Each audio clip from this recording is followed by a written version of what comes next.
Tonight, on behalf of Harvard Bookstore, I'm pleased to introduce James Carrol, here to discuss Jerusalem, Jerusalem, how the ancient city ignited our modern world. James Carrol is the author of 10 novels and 6 works of nonfiction, including the National Book Award-winning An American Requiem, the New York Times best-selling Constantine's Sword, House of War, which won the first Penn Galbraith Award, and Practicing Catholic, an examination of the Catholic Church since 1940. Mr. Carroll's op-ed column appears weekly in the Boston Globe, and he is a distinguished scholar in residence at Suffolk University.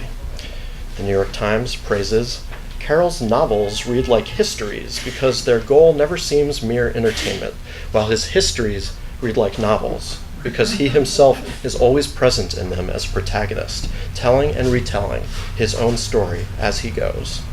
His latest book, Jerusalem, Jerusalem, uncovers the ways in which this ancient city, unlike any other in the world, became an incendiary and sublime abstraction, the original city upon a hill.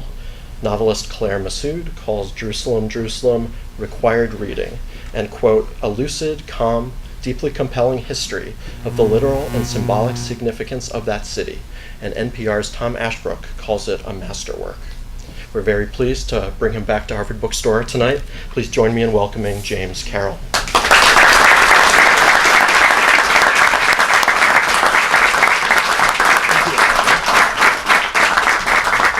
Thank you, Alex, very much for the welcome and for all you did to arrange this evening. And ladies and gentlemen, thank you for being here. You honor me with your presence. I have to, of course, begin by acknowledging and thanking Jeff Mayerson, the owner of this wonderful bookstore. I have published all these books, and I never publish a book until I've come and presented it at the Harvard Bookstore. It's been true from the beginning of my life as a writer, and so I'm really deeply grateful to Jeff and his wonderful predecessor, Frank Kramer, and all of the people that make this such a special bookstore. I know everyone here joins me in loving it and in being profoundly grateful for it. And mostly when I'm in public events for this book, it isn't quite the right thing, although I have the impulse often to begin by acknowledging my deep and loving debt of gratitude to my wife, Alexandra Marshall. But because she shares with me a history of presenting her work at the Harvard Bookstore and shares with me a deep love for this place, knows some of you, and shares in the weight of what this book has been in my life, I'll take this opportunity to thank you, Lexa, and to acknowledge my deep gratitude to you for all that I have put of our life together into this book. So.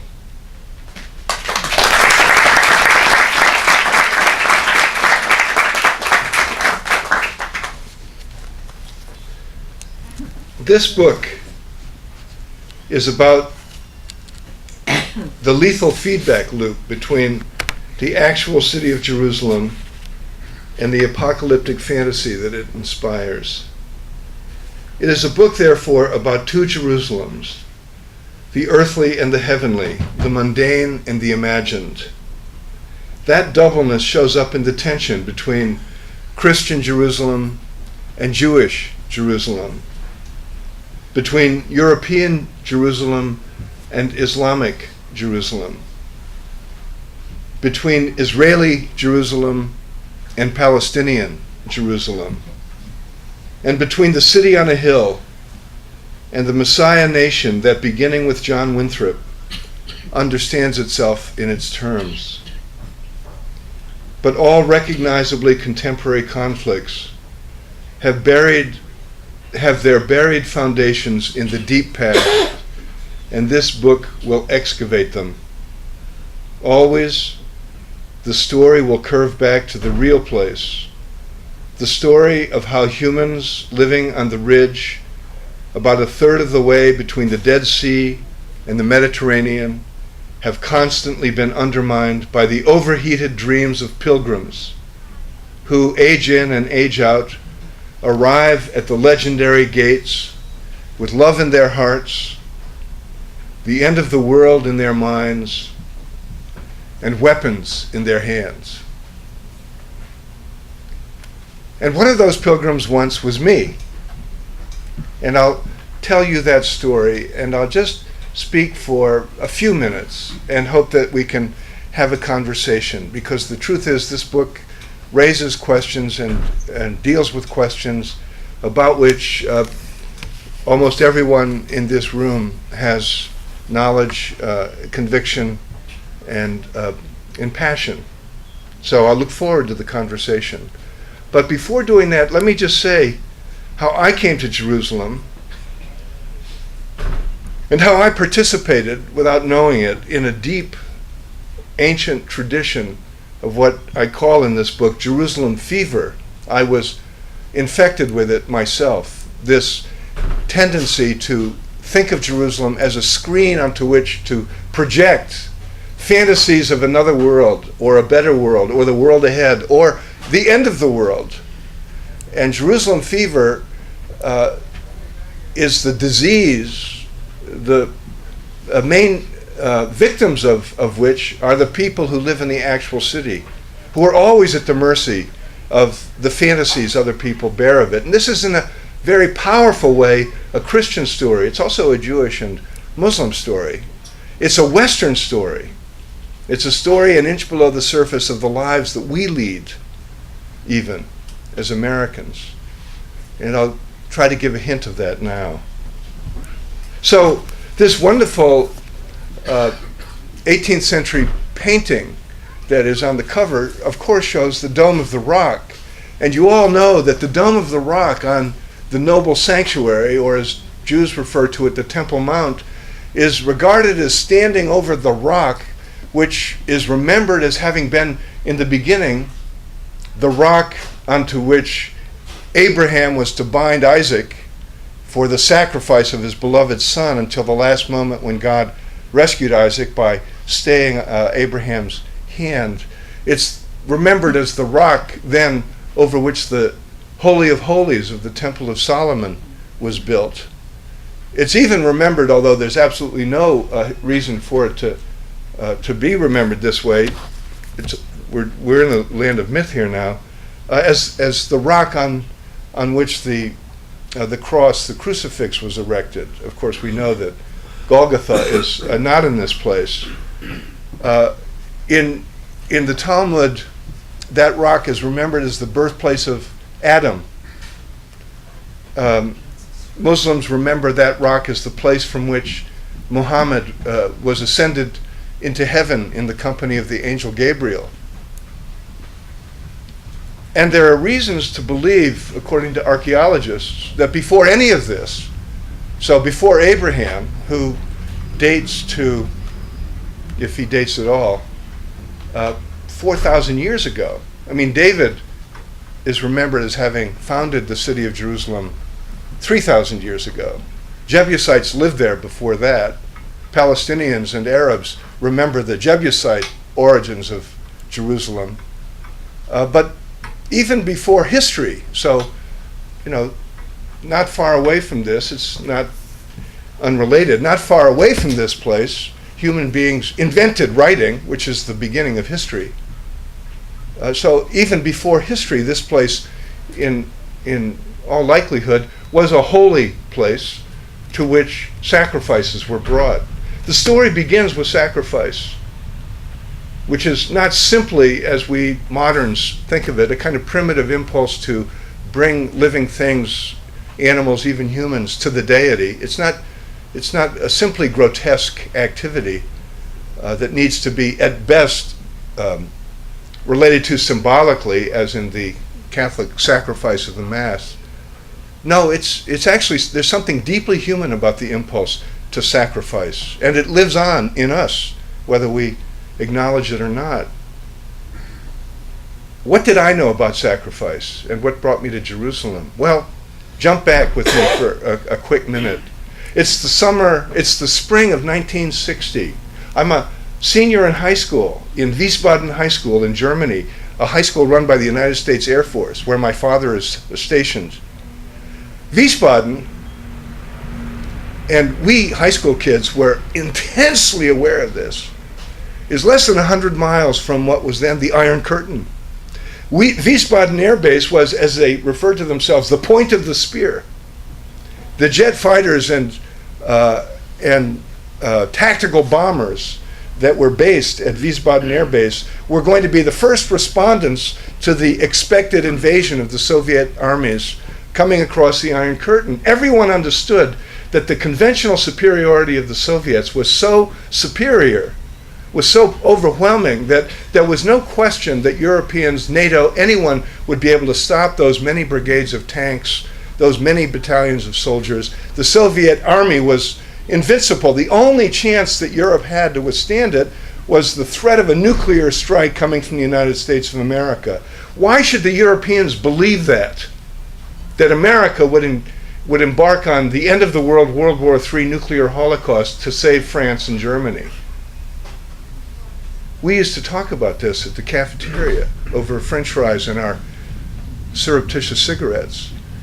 One of the ways we put the question was, Jesus, this close to the Iron Curtain, 15 minutes after the next war begins, we didn't use the expression, we might have said toast. We're all toast. We would have been literally toast.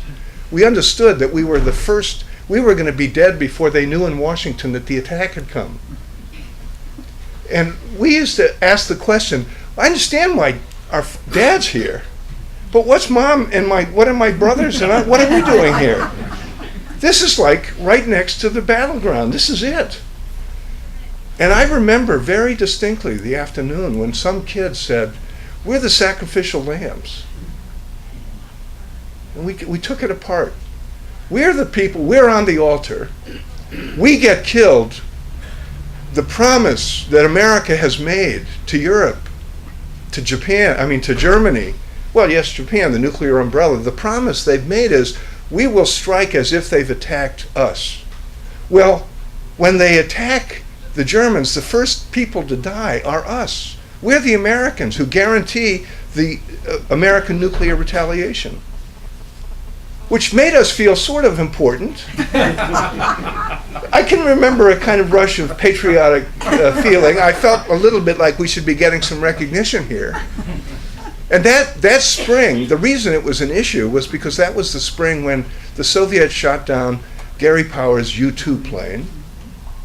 It was so vivid to us because my first experience of the dishonesty and the deceit of the United States government, which became a long-time theme then, my first experience of it was that week when President Eisenhower presided over an American lie about the weather plane. I believed it because the government said it. And I remember in that cafeteria saying to another kid, no, the Soviets lie. That's what this is all about. We don't do that. They do that. They believe the ends justify the means. We don't do that.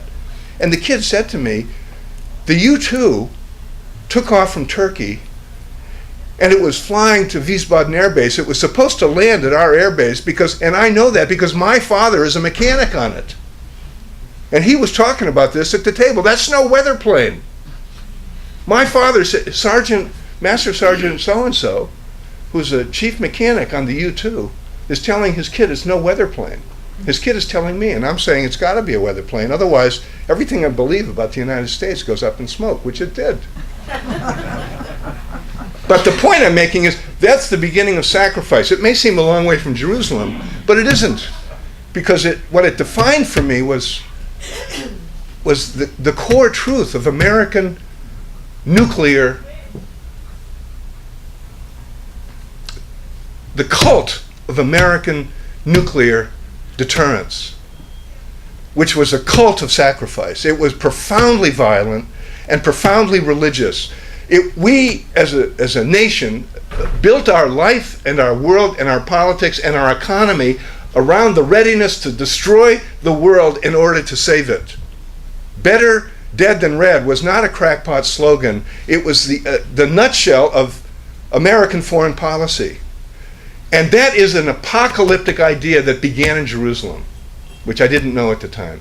It's the core idea of the book of Revelation, which sees the end time as a massive Armageddon violence in the streets, eternal lake of fire, God coming down with Jesus, whom I remembered as a pacifist. What did I know? Jesus coming down as the head of an army, wreaking havoc as a way to redeem the world. And that was the beginning. I thought, when I was really infected with nuclear dread, nuclear fever if you want, I fled from my first ambition to be an Air Force officer and entered the seminary and embraced religion, because I thought in my youth that religion was the opposite of violence.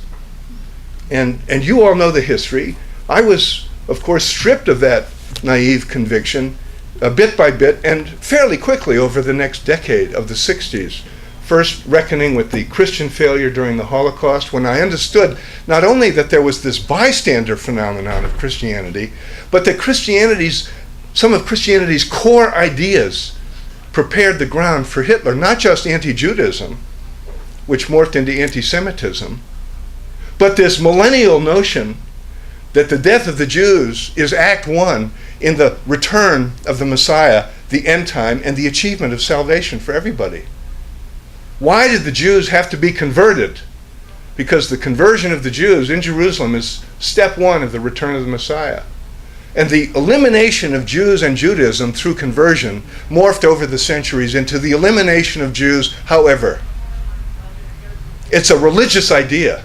It's a demonic idea, but it's a religious idea. And it's embedded in the book of Revelation, also known, of course, as Apocalypse.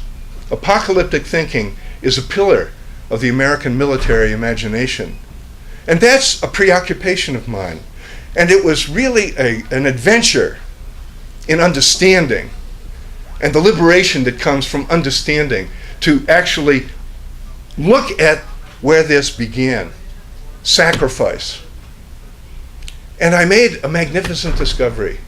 My prejudice, I'm a religious person, but nevertheless, and I have a life now as a critic of religion, and my prejudice was that religion was the problem, somehow. And what I understood in reading this history, in writing this history, reading all histories I could, was that what's magnificent about Jerusalem is, yes, it's the cockpit of violence. Yes, it's the place where empires of old intersected, went to war with each other. Yes, it was the place of savage, violent impulses carried to the nth degree, the ethnic cleansing, we didn't, in our terms, of the Babylonians who sought to eliminate the people of Israel by kidnapping them away from Jerusalem. And when the people of Israel were kidnapped away from Jerusalem in Babylon, 587, the 6th century BCE, so only yesterday, closer to us than it is to Abraham, if he existed, that it was in Babylon that the people understood something new about themselves. That their enemy, the Babylonians, were people with whom they shared the most important thing, which is the oneness of God. And it was then that they began to organize their texts, traditions, oral traditions, their poems, their songs, their ideological tales to account for various parts of their life, the texts that define every tribe, community, nation. They began to organize their story in a way to make the point of what they had learned, which is, it's only now in this 6th century that we find the beginning of what we know as the Bible. And in the Bible, they arranged their memories in such a way to say what they learned. And what they learned first was that the God they worship, and usually this is put in terms of a triumph of the one God over the other gods, as if that's what monotheism is. It isn't. It's the insight that the God we worship is actually everybody's God. Therefore, we have an obligation to regard everyone with respect. That's what, it's not, monotheism is a terrible word for it. It's actually an 18th century word. Ism is the tip-off. It isn't monotheism, it's the oneness of God. It's the oneness that every human being is capable of coming to somehow or other in his or her own way. And these people came to it in their way in relationship to Jerusalem. It was in looking back at Jerusalem. By the rivers of Babylon, we sat down and wept when we thought of you, O Zion. And it was in Jerusalem they realized that they had had this experience of this God, which made it unthinkable that they should honor the other gods that they were encountering in Babylon. So when the Babylonian regime lost its power, lost its grip, of course they did the unexpected thing. They went back to Jerusalem. They rebuilt their temple, but now with a huge difference that embodies the difference in who they were. Because now when they rebuilt the temple of Solomon, and they constructed the Holy of Holies, maybe over the rock here, because the Ark of the Covenant, whatever that was, maybe some relic of the tablets of Moses, no one knows, but the Ark of the Covenant, their sacred object, the sacred object around which they had organized their religion and their identity, the Ark of the Covenant was lost in the Babylonian destruction. They didn't have it anymore. It had been the raison d'etre of the temple. Guess what the raison d'etre of the temple was now? The vacancy of the Holy of Holies. They created the Holy of Holies and it was empty. The only Holy of Holies in the ancient world that was empty. That's where representations of the deity were put. They didn't have one. This people didn't even speak the name of the deity because they had come to this profound insight. This is what this is what gets lost in our cavalier discussions of the insight was this God whom we worship is unknowable, and this God's unknowability is the only thing we can know about it, which is knowledge. And in that paradox, this religion and the Bible is born. People complain because the Bible is so full of violence. There are more than 1,000 passages that speak of God's ferocious anger and readiness. There are, in the beautiful Psalms, there are verses about smashing babies' heads up against the rock. What is this? And in our enlightened way, we are offended by this. The violence is in the Bible because violence is the Bible's subject. Because this people, having suffered violence, having inflicted violence themselves, understood that violence was the question. And so the stories that they began to tell are organized in a way that take directly the problem of violence. Therefore, that story about Abraham and Isaac. Human sacrifice was ubiquitous in the ancient world. We know that Greek tragedy, for example, 500 years after Babylon, is defined by the sacrifice of children.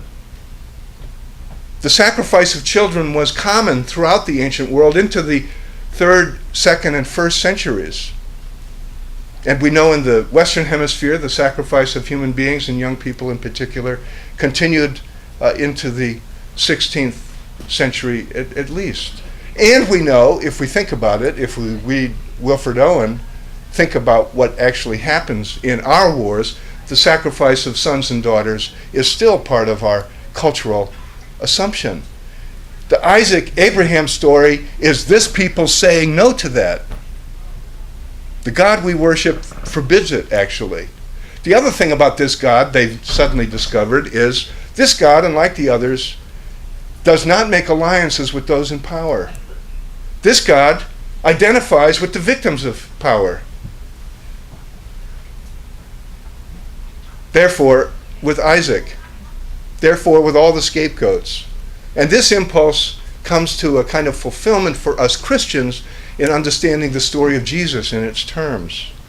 A scapegoat who is, we don't know much about the historical Jesus, but one thing we do know is he was radically committed to nonviolence. He made a public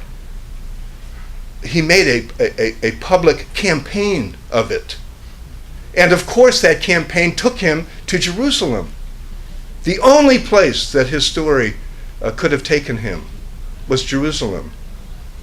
And of course that's because Babylon, by the time of Jesus and the decades after Jesus, Jerusalem is at the mercy of the next savage war, which is gone from the Christian memory, nearly gone actually from the Jewish memory too. People do not pay attention to what the Roman war against the Jews was.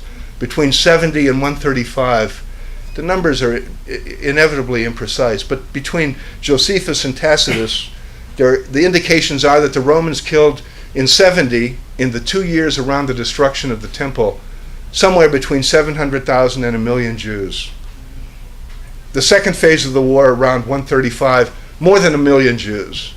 So between 70 and 135, millions of Jews. Jews everywhere in the Mediterranean world were targeted. It wasn't genocide in that Hitler sense, because these people were being targeted for how they behaved, their refusal to participate in Roman life to the ways in which the emperor required.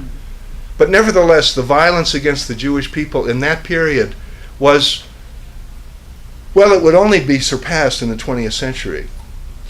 Why is that important? Because it was out of that violence that Christianity and Rabbinic Judaism were born after the destruction of the temple. What is it to be a Jew without the temple?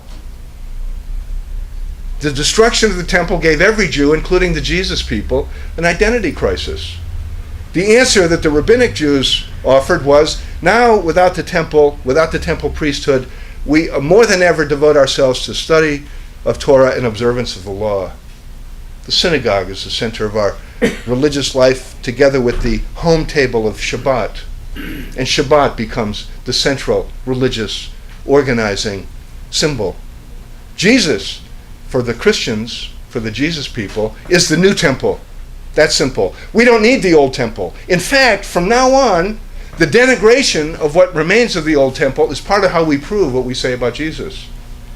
We say to Jews who reject what we believe, look at the temple. Look what God did to the temple because of your rejection of Jesus. And this is a defining event for Western civilization, because the Christian theological need to have Jews absent from the temple and from Jerusalem puts in place the myth of the wandering Jew. The Jew will wander until the end time, when the Jew will be brought back to Jerusalem to be converted or killed in the salvation, the last act, the climactic act of salvation history. Just in parenthesis, this is why the Vatican was radically opposed to the establishment of the State of Israel in 1948. It wasn't simple rejection of the Zionist claim. It was a theological position, complicated.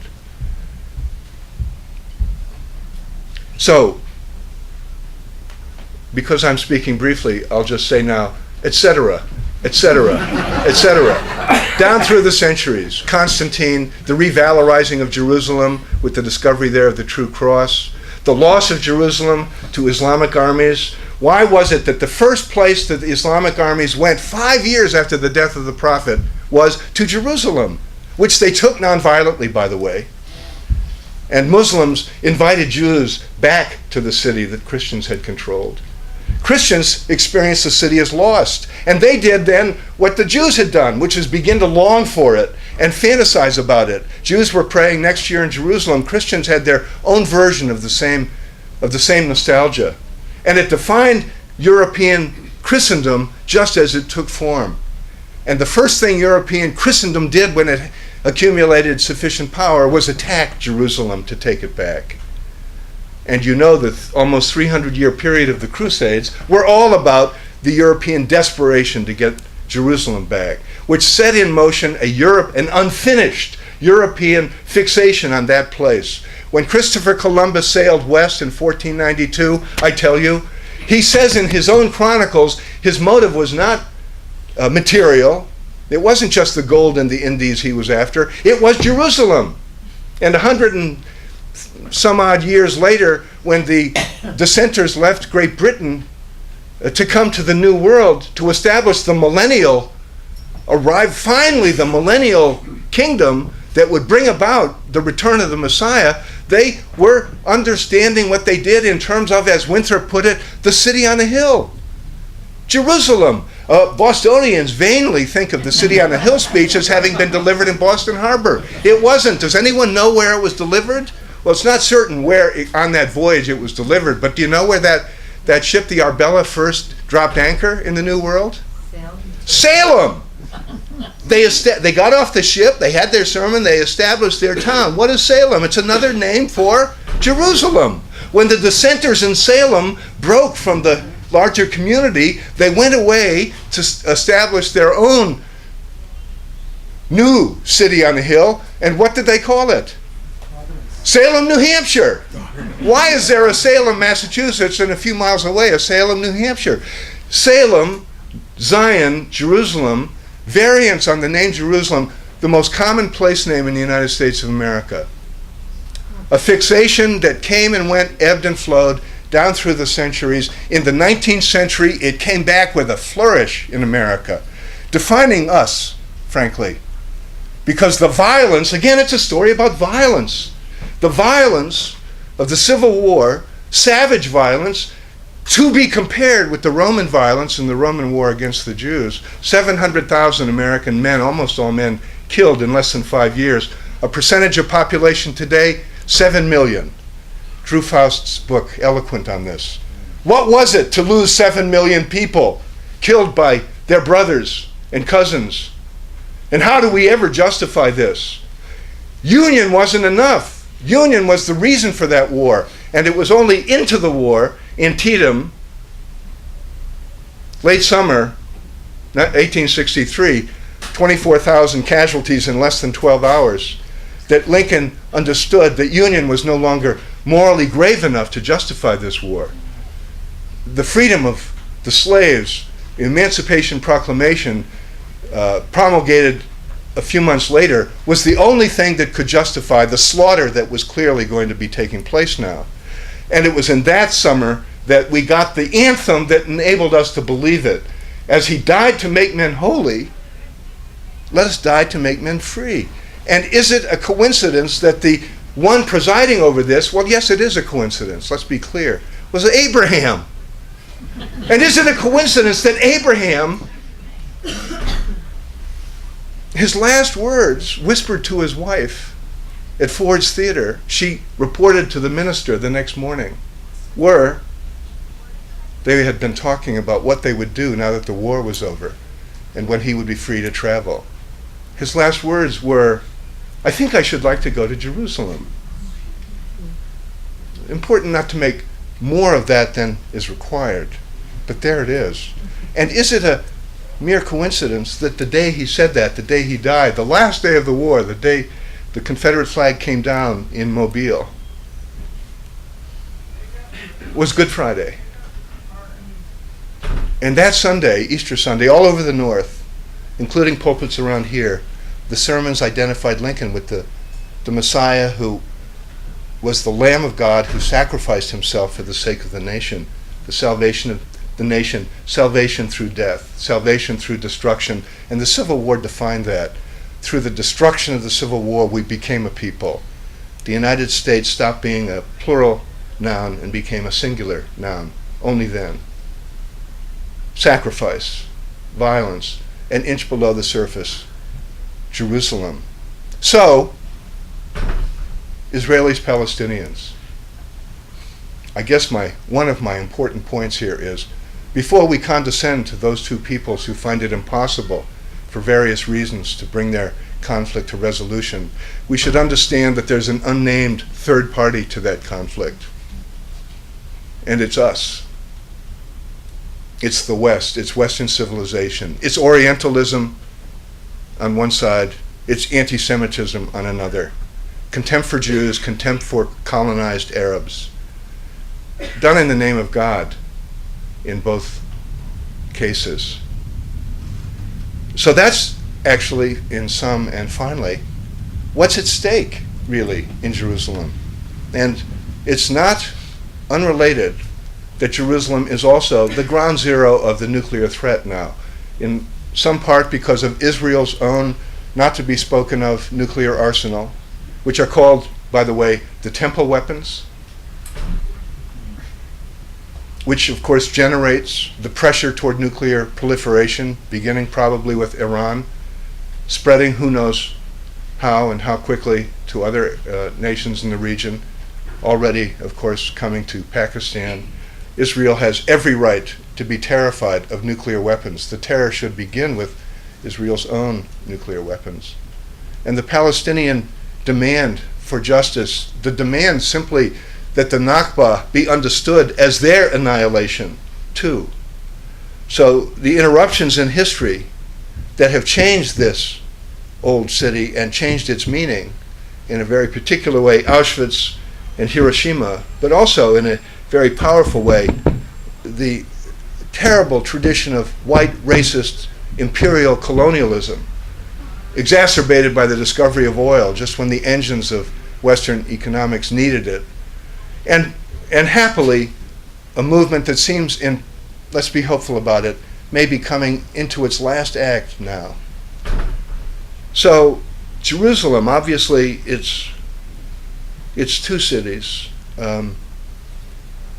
There's a mess of Jerusalem, which I identified with when I brought the mess of my young priesthood there in 1973. And there's the glory of Jerusalem, which has been a place of self-surpassing for human beings now for thousands of years, which is why we love it, why we fear it, but also why we need it still. So Jerusalem, Jerusalem. That's it.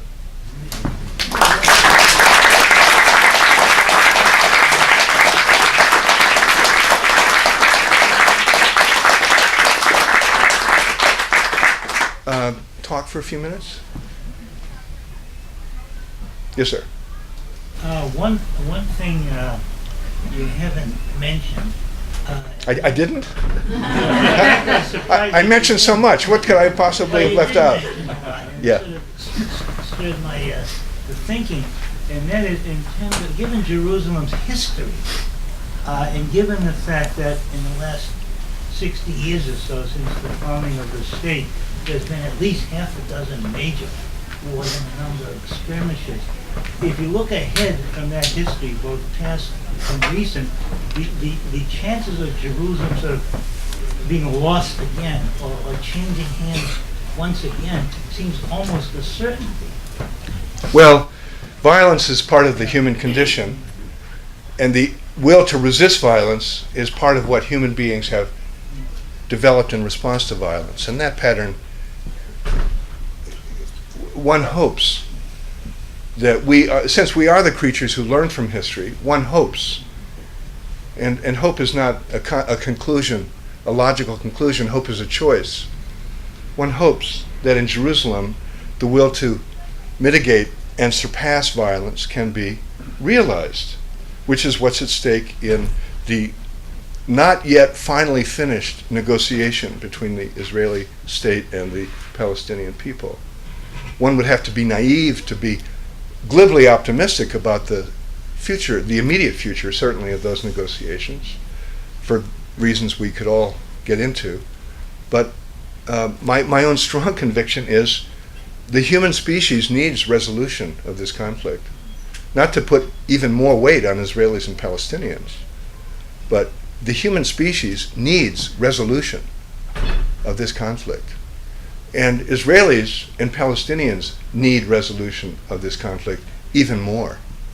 And all of the parties to it know that. And so if you believe that human beings are the creatures that learn from history, and when pressed to the point of choosing between self-extinction and survival, human beings choose survival. That's the ground of my hope. It's debatable, and you can make an opposite case. But the ancient impulse embedded in Jerusalem, the solution to violence is yet more violence. That's the sacrificial response. Sacrifice comes as a way of solving the problem of generalized violence in this community. We are anxious. And what we do with our anxiety is pick one member of the community and generate in that member all of our anxiety, and we scapegoat that member, drive him out, and kill him. And if we continue to do that as a species, we make ourselves extinct. And we know that. That doesn't mean we won't do it, but I don't believe we will. Yes, sir. I'm halfway through your great masterpiece, The Sword of Constantine. Uh-huh. And the Good luck. first part, I'm reading it very carefully. The first part talks about the cross of Auschwitz.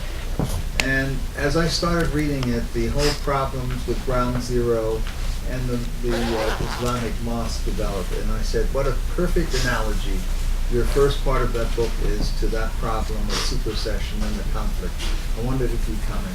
Well, people actually, when the controversy over the mosque near Ground Zero broke, some people saw it as analogous to my complaint about the cross at Auschwitz. And I basically joined those in arguing that Auschwitz is a place where, because of the history of Christian complicity in what the Nazis did, not to equate what the Nazis did with Christian hatred of Jews. It's different. We must always insist on that difference. What the Nazis did was uniquely extreme evil. Still, I argued with others that because of the history of the Christian tradition, and in a particular way the use of the cross against the Jewish people, the Jews having been unfairly blamed for the cross, not just the erecting of the cross, the murder of Jesus, as if it wasn't a Roman execution device, as if it wasn't the Romans who did it. And we all know there are complicated reasons why the story was told that way, but because the cross was central to the contempt for Jews, it didn't belong at Auschwitz. And there was another problem, which was that the Christians who put it there, full of good intentions, nevertheless were basically saying that the sacrifice of the Jews who died at Auschwitz was redemptive, the same way the sacrifice of Jesus was redemptive. So there was a kind of post-Holocaust conscripting of Jews into the Christian agenda, which is deeply offensive. And there was a fantasy that Jesus had somehow died in the Jewish people at Auschwitz as the Redeemer of the world, which you can only believe if you didn't remember that Jesus himself was a Jew. And that if Jesus had died at Auschwitz, it would have been as an anonymous man with a number on his arm, period. Not as the Savior of the world. So there were all these complicated and really denigrating implications surrounding the cross at Auschwitz, which, by the way, is still there and shouldn't be. So the mosque at Ground Zero, there were people, especially those who just readily and completely identified the act of the Al-Qaeda terrorists on 9/11 with Islam, who felt that somehow a mosque was an affront, which is, of course, wrong and not in any way comparable to the affront that the cross at Auschwitz is. So 9/11, Ground Zero, by the way, hello, I did it. Ground Zero is a technical term used by the military to refer to the place where a nuclear weapon is dropped. There are actually only two authentic Ground Zeros in the world. One's in Hiroshima and one's in Nagasaki. The ease with which we use the term Ground Zero to identify that place defines the trauma we took from it. People of my generation certainly recognized in the collapse of those towers a kind of flash of what we'd been taught to fear all those years under our desks. And it's only that scale of post-traumatic stress syndrome that explains the totally disproportionate response that we brought to the experience of 9/11, especially these unjustified and unnecessary wars, which for their first years, the American population generally, I know nobody who comes to the Harvard bookstore, felt fine about those wars. And it was only when we began to lose those wars that people turned against them, actually. Remember the first fantasy? We were just going to blow through Afghanistan and then just blow through Iraq. And then after we had done that, we would be able to, in a position to just blow through Iran. Well, the good news is we didn't blow through any of it. I mean, it's tragic what happened, but the world would be worse off if the American imperial fantasy had come true. It really would. Anyway, blah, blah, blah. To quote the almighty hero, Oscar Nolanchek, who says blah, blah, blah more than I do. It's an act of self-criticism, right? Someone else want to comment? Yes, back there, and then I'll come over here. Yes, sir. In the discussion of Jerusalem, you describe a situation where one party takes it, some centuries later another party takes it. The cycle repeats. with nuclear weapons, it's probably a good idea to break the cycle. Yeah. Yet, the Israelis that have Jerusalem now have set up a country with one people over another. Surely it will always be a war until that changes. Yet I don't hear anyone in this country, including you, your eloquent columns, ever suggest that Israel should become a country of equal rights, that it should treat Palestinians the way it would have Jews treated. I don't hear it.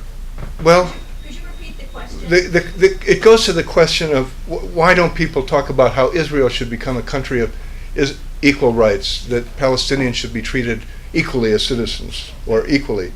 I have absolutely no problem with that. I mean, I think that's How do that's you a- know they are not treated equally? an explicit, not just implicit, an explicit axiom attached to the notion of Israel being a Jewish and democratic state. And this is a period, I wouldn't justify it, but I understand it. This is a period still which for Israel amounts to a state of war.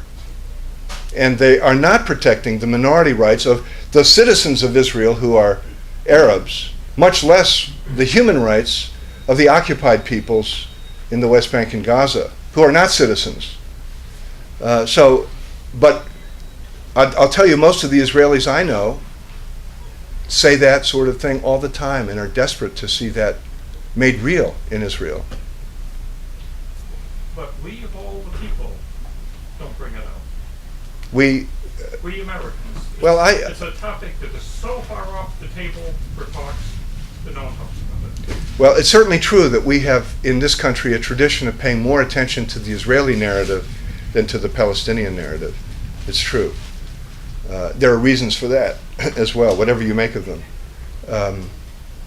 I agree with you that the Palestinian narrative needs to be heard. I make my best effort at reflecting it respectfully in this book. Having said that, I myself begin with my strong celebration of the return to the Jewish homeland of the Jewish people. Perhaps because of my preoccupation as a Christian with the history, understanding the history of the expulsion of Jews from Jerusalem and Israel as a terrible crime, a terrible offense, not only against human beings but against the memory of Jesus, which is how I understand myself as a Christian. So given that preoccupation, I celebrate the return of the Jewish people to the Jewish homeland. So 1948 is a great year in my experience, even as I understand that it was the Nakba, the catastrophe for the Palestinians. There's a tragedy here. I think tragedy is classically defined as two positions, equal, opposite, and both having a claim to justice. They don't hear it from us. Well, we're hearing it from you right now, so there you are. A lone voice. Don't be so sure of that. I hear plenty of Palestinian voices. I have heard them in relationship to this book. I've already begun discussing it with a broad public. I hear plenty of concern about this question. Yes, sir. To the extent that you could say that what you're chasing here is a bad politics or bad religion on the one hand, and the concluding chapter provides a good versus bad religion critique. I was wondering if you would have anything to say of what a good politics would be. Well, there are 2 points that I find embedded in the story of Jerusalem. I've referred to them. One, that what we call the Universal Declaration of Human Rights, this tremendously humane, I understand it this way anyhow, this tremendously humane breakthrough in the human imagination that understands that every human person has an equal right to the dignity and respect of full life to the full. And that belongs not just to some, but to everybody. And I see that embedded in the genius insight of the people who gave us Jerusalem when they understood that every human being is invested with the oneness, we might call it the vitality, the life of the Creator. I'm comfortable and I regard that as the seed of democracy. I'm getting to this. A good politics, you asked me about. Liberal democracy, for all of its shortcomings, is a leap toward good politics. The Enlightenment, with its tradition of historical criticism and self-criticism, therefore, the United States of America, for all of its shortcomings, a society organized around the idea of institutional self-criticism. That's what the balance of powers represents. The understanding that everybody gets it wrong, therefore we give absolute power to nobody. And everybody is accountable to all the people. That politics is good politics. We, as a people, are not living up to it. We've never lived up to it. But we have actually seen how our parents and grandparents have held themselves to the standard of this good politics, and therefore have continually renewed the politics. It doesn't necessarily all go in a renewing direction. We're living in a time now when we can lose some of the magnificent strides we've made forward, most obviously right now in what until a minute ago was a consensus in this country about labor rights and the right to collective bargaining as a function of not just a gift to workers, but as a function of their rights. And it can be lost, and we can lose it in Massachusetts. Listen to the complaints about public sector employees in Massachusetts. It's not hard to imagine that what's going on in Wisconsin will become a kind of national fever. So it can be lost. But anyway, I'm a self-critical American, same way I'm a self-critical Christian. But what I love about America, what makes me a patriot, is the way in which this country takes for granted the need for all of its institutions to be continually criticized and reformed. Ongoing reform, ongoing criticism. That's good politics. And it's not incidental, it's not an accident that this caught the imagination of human beings around the world. And what the Arab people in the streets of the capitals of the Arab world today are demanding, they're not looking for a better standard of living only. Of course they want to eat and they want to be able to raise their children in health. Of course they do. But it isn't only that. They want this interior space, we call it freedom, this space to think and to believe and to understand that your interior space is sacred and therefore to be respected and not to be intruded upon. And that's something we know about. Roger Williams gives us this in his rejection of the city on a hill bullshit of John Winthrop. And Roger Williams and the Quakers said no, and Mary Dyer and Ann Hutchinson said no in their own ways. And they began this process of criticizing this fantasy that we came to this continent with, we of the West.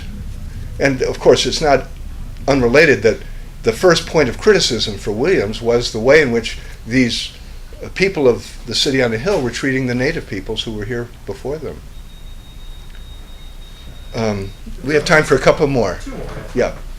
Go ahead. Anyway. Yes, sir.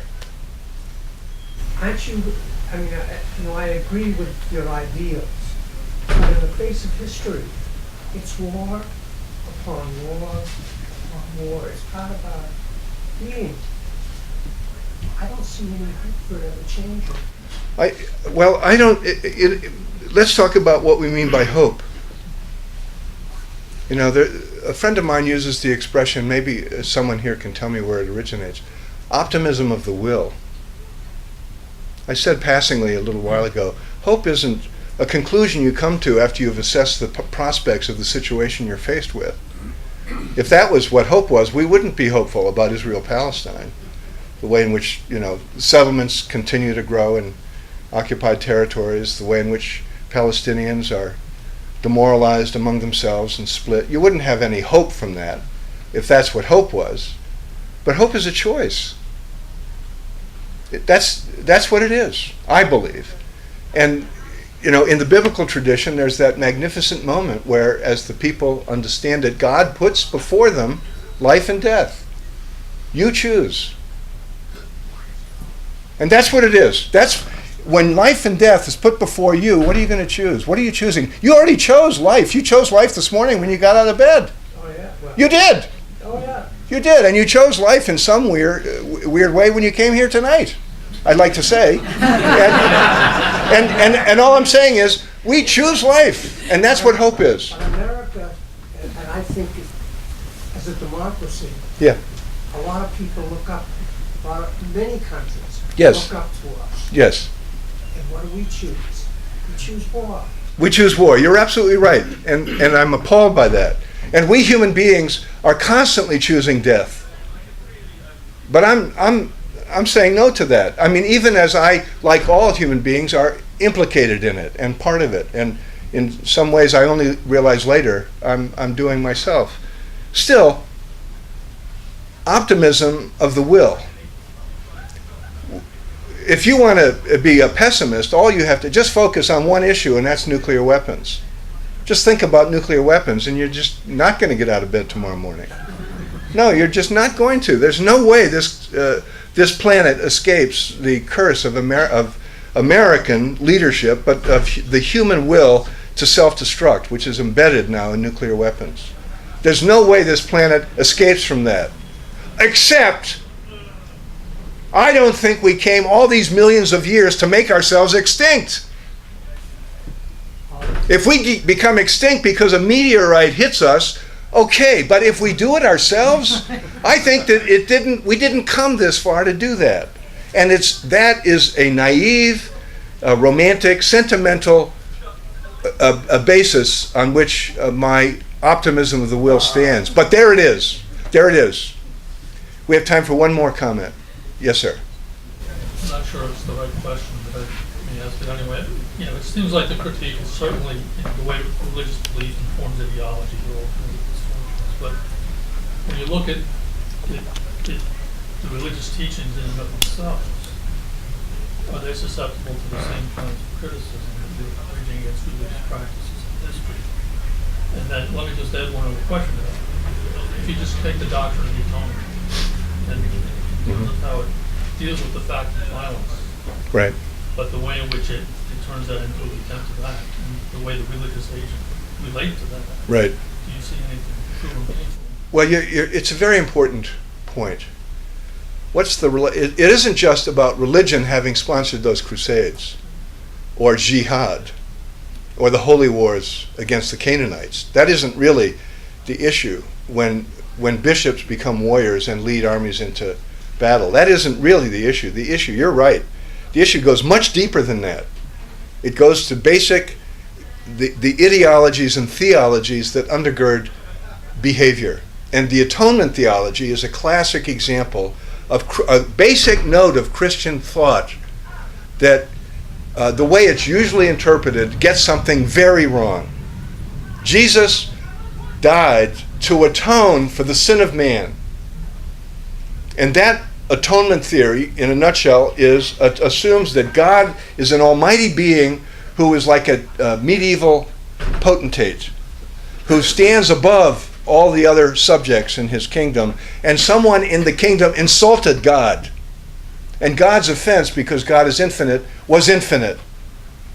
And there was only one way to make God right with the world again, which was as if an infinite figure could go to God and offer in freedom an equivalent positive act that would make up for the infinite negative act of that offense. And the only possible positive act that could happen was the death of someone who was divine. So the death of God, freely chosen, is required by the offended God, so that the offended God will stop hating the creation. And it's because of that theology that all kinds of disasters follow. One, this basic idea that God wills the violent death of God's beloved Son. But even worse than that, it's this whole Christian cosmology that says that God, who created the world out of love, turned his angry, condemning face on the world because of the sin of Adam and Eve, mostly Eve, Well, you know, it's in the text. What can I say? The only way to get God to turn a kindly, loving face back toward the creation was to get the God-man killed. And what that means is, if you don't attach yourself to the God-man, you're part of God's rejection, which is why Jesus is essential to salvation. Why do Christians, it used to be that we said you had to be in the Catholic Church to be saved. And then we became liberal and said, no, you don't have to be in the church. If you act with your conscience, then you don't know you're in church, but you're actually in the church. You are what we call an anonymous Christian. The point being, you still have to go to God through Jesus. The only way to God is through Jesus because of this cosmology. Well, what if that's all a medieval fantasy, which is what it is? It is not the revealed Word of God. Yes, the Bible can be read to support it, but the Bible can be read other ways too. So that instead of coming to save the world from a rejecting God, what if Jesus came not to save the world, but to reveal through his loving, his infinite loving kindness embodied in his willingness to die for his friends? What if he came to reveal that we are all already saved? That God actually never changed God's mind about the creation. That was a human fantasy. So Jesus actually makes this explicit when someone asks him, what is God like? And he tells the story of the so-called prodigal son. It should be called the prodigal father, because the point of the story is the father's love was prodigal. That father so loved that son that no matter what the son did, that father was not going to stop loving that son. And Jesus said that's what God is like. The atonement theology completely misses that. Atonement theology is dangerous. And it's the most dominant theology that describes the meaning of Jesus in the Christian world today. In Catholic theology, it's somewhat criticized. In evangelical Protestant theology, it's the ground of belief. I'll just close by saying, there are 2 billion Christians in the world. And by the way, there are only 15 million Jews. There are 2 billion Christians in the world. There are more than 1 billion Muslims. People are worried about Muslims going forward into the 21st century. We have congressional hearings on it now. If we're going to have religious violence in the 20th century, it's more likely to come in terrible ways from Christians than it is from Muslims. And that's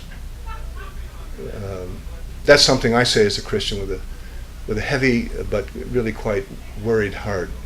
Let me just close by saying it really means a lot to me that you came, whether you know me or not.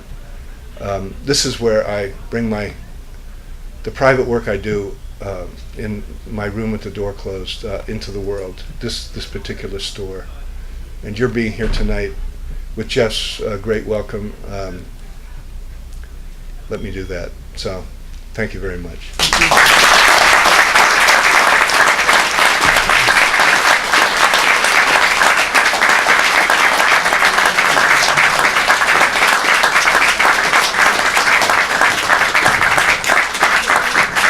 Thanks so much, everyone. Thanks for joining us. Mr. Carrol will be signing books at this table. You can buy it up front at the registers, and have a great evening.